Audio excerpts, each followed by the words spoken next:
When your spouse files for divorce and you're not ready, it doesn't just feel like your world is falling apart.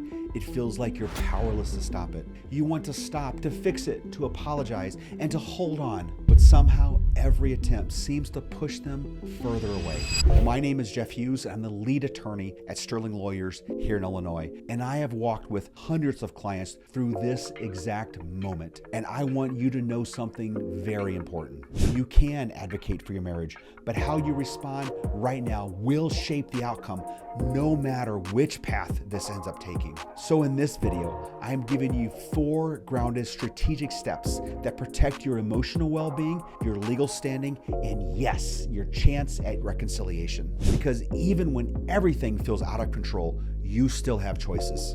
Step 1, ground yourself with honest self-evaluation. When the floor drops beneath you, the instinct is to cling and hang on. But before everything else, you need to look inward with clarity, not blame. And that means asking hard questions like, what role did I play in the breakdown of my relationship? What fears are driving my behavior? How did I show up day to day in this marriage? This is not about beating yourself up. It is about finding your footing. We had a client, and I will call him Mark. And when he came to us, he was devastated. His wife had filed. He was crushed, confused, and desperate to fix things, but he hadn't yet looked at how his habits, even well-meaning ones, contributed to the disconnect. Once he began working with a counselor and owned his part, he began reflecting instead of reacting, and their dynamic shifted. Not overnight, but enough that the door began to open to real, meaningful dialogue. You cannot move forward, whether toward healing or closure, until you understand where you have been. Step number 2, begin becoming the person that you want to be. That might sound like it's self-help cliche, but it is not. If your energy is going entirely toward fixing your spouse's decision, you're aiming at the wrong target. Start with this question: what kind of parent, spouse, or person do I want to be, no matter how this ends? This shift isn't about impressing your spouse. It is about stability, because I will tell you what I see in Illinois courtrooms. Judges and children gravitate toward calm, consistent, and emotionally grounded people, period. So start with investing in that version of you. Prioritize your therapy and your coaching. Get support with people in healthy relationships. Do not hang around those that are in bad relationships. Focus on showing up well, even when emotions run high.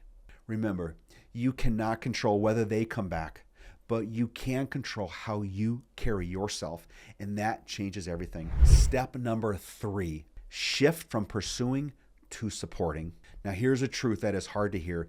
The more you chase and cling and put pressure, the more likely they are to retreat.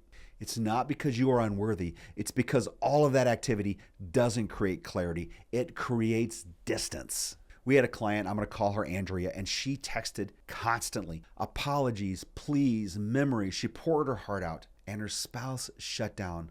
But when she stopped pushing and started setting real, meaningful boundaries, things began to soften. It didn't save their marriage, but it preserved her dignity and shifted how the negotiations went and the future parenting of their children. So what happened? What turned the corner? Well, she stopped trying to convince and started focusing on showing up. This is not about giving up. It's about choosing self-respect over desperation.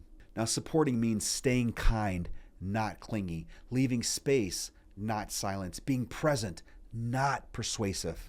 Now, step number 4, understand how Illinois divorce timelines really work.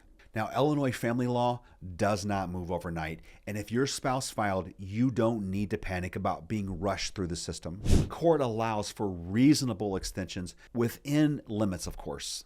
And sometimes space is exactly what's needed, whether that be for you to regroup or for the situation to evolve. Now, that said, you cannot stall a case without cause. It needs to be intentional and ethical. And here is how to use the timelines wisely. Avoid agreeing to fast-track hearing dates unless you're ready. If there is a scheduling conference, you can request later dates if that's allowed.